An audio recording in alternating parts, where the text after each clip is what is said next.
When I was 12 years old, I entered a seminary in the Vĩnh Long Diocese in Vietnam. I later found that following vocation, I can become a better person and I can serve God and His people. My happiest memory is when lost sheep come back. One challenge is to unite people from different cultures. Another one is to grow the passionate spiritually. I am most passionate about building love among families so they can be like the Holy Family. My hope now is to serve the Chinese and Vietnamese communities in Seattle because they need me and I need them. In high school, I was very active in my Lutheran church group, and I just felt out of all that, I loved the liturgy and I wanted to do something for God, and so that led me to finally deciding to become a Lutheran pastor after I was ordained a Lutheran pastor, and then became a Catholic and entered the monastery. I decided I wanted to continue that journey and become a Catholic priest. I find it's very important. I'm very passionate about immediately giving last rites to people because that is so important to them, even if they have lost all other connection to the faith, even if their families have lost all other connection to the faith. They want that. And I think that is the last connection we can have with them that does good for them too. I'm Father John Ludwig, and I'm 77 years old. I was born in David City, Nebraska in 1943.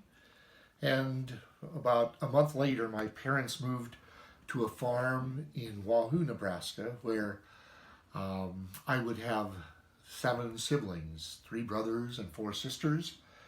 And I grew up on the farm. It was a great experience with a big family, a big garden, lots of work, but lots of love. By the time I was ordained, it was an exciting time, and I did graduate from high school in 1962, and so the Vatican II was going to begin right after that, and so a lot of my seminary experience was with change, and that was exciting.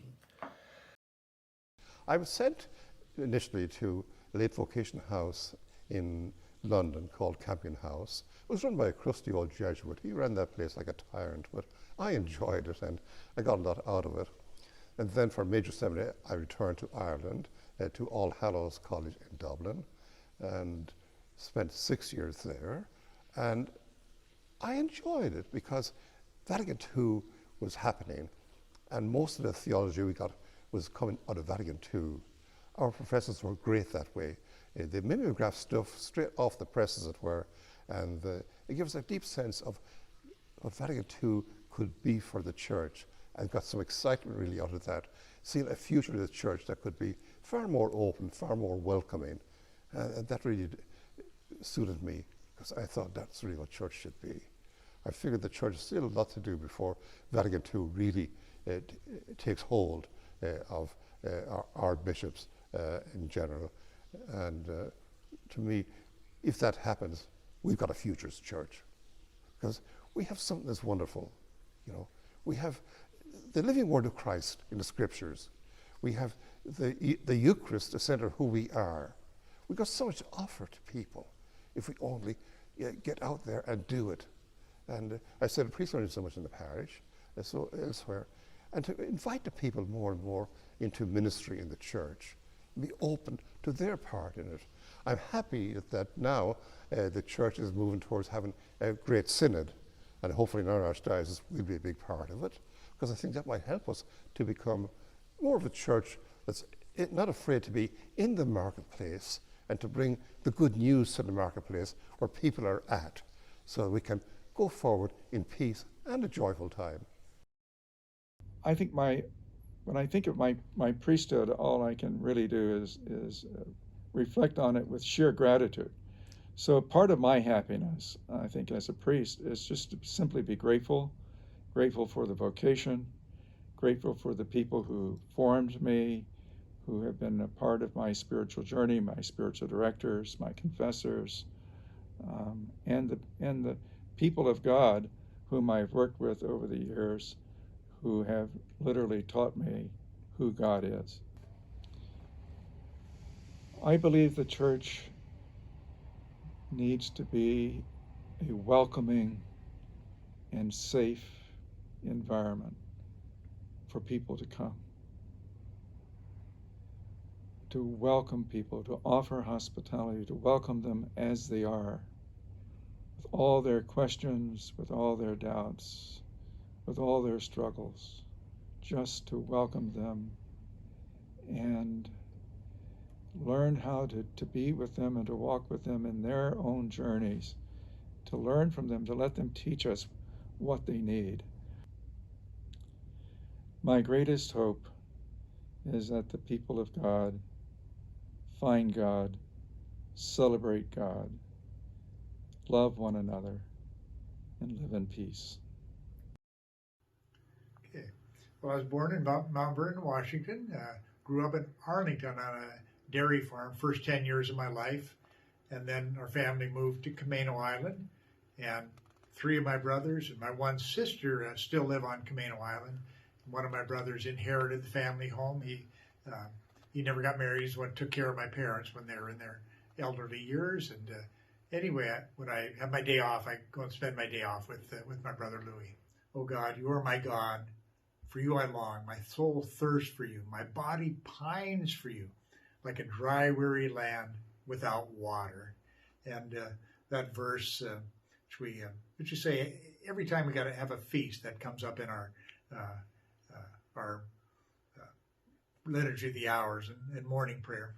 And anyway, I love that verse about the longing for God, and it just expresses the fact that the human heart, Saint Augustine is restless, to rest in God, and we have this deep longing and thirst that only God can satisfy.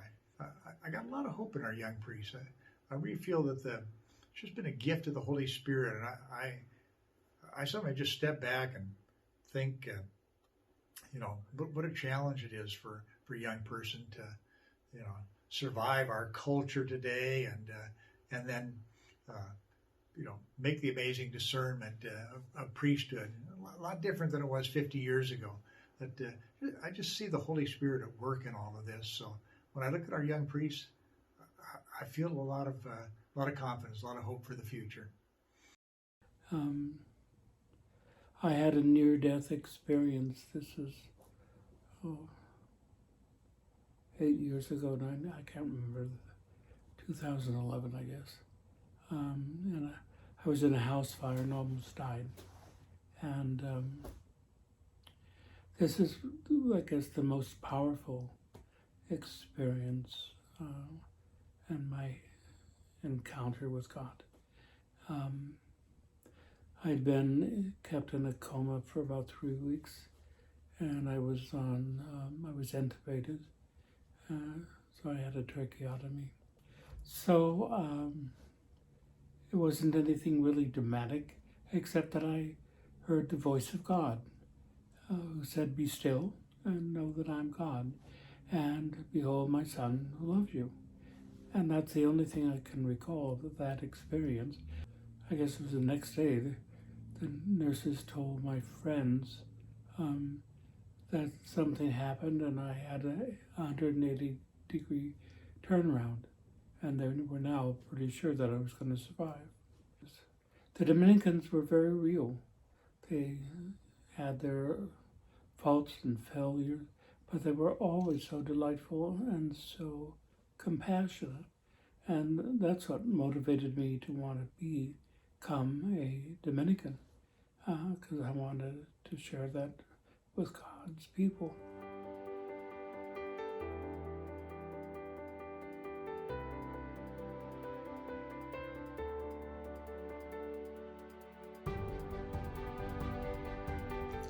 I grew up in Seattle on Queen Anne Hill at St. Anne's Parish with the Magnano and Dalton and Ryan families. For some reason, as I grew up, there were a lot of priests in our house. And I found them human and kind and caring, and I was intrigued with them.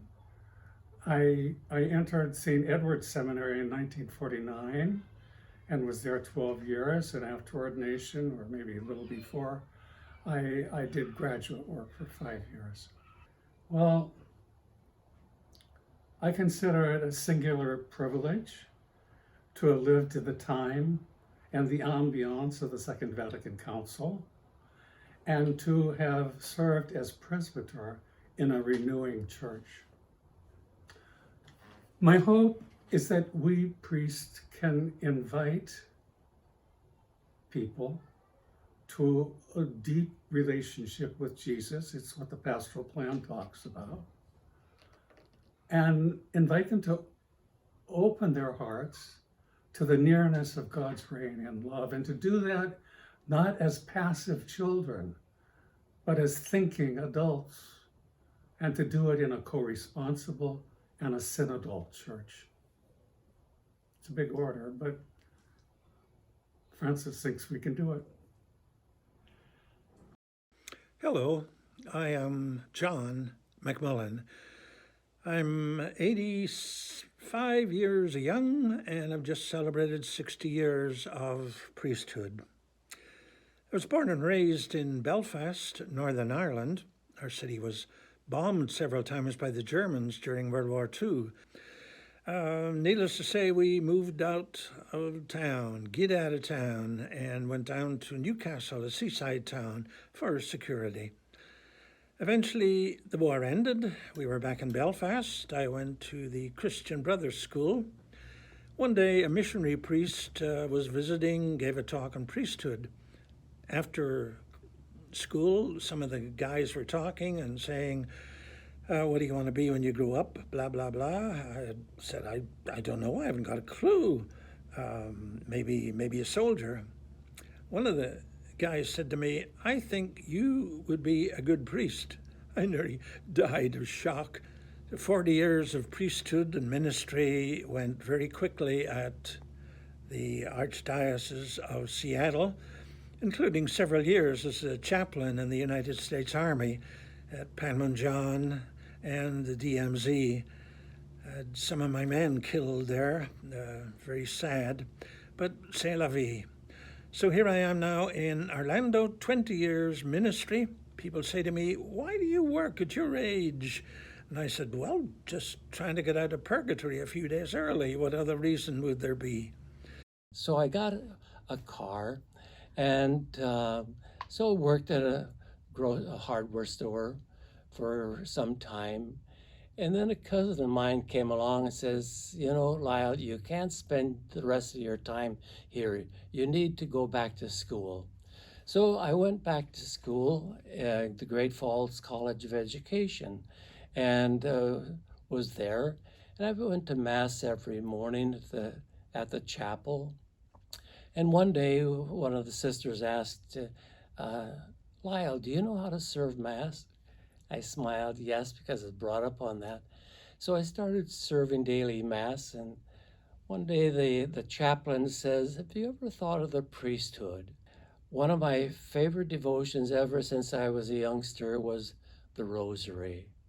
And as I shared one memory with, growing up on the farm, my years until I was 21, we used chains to pull things at the time, hook it up to our team of horses or the tractor, or that chain was put on to secure something. And I always looked at the Rosary as that particular chain that pulled me through many a dark days and secured that feeling, experiencing the love of God within me. And so that's why, for me, to this day, the Rosary is very, very important devotion. Any words of wisdom?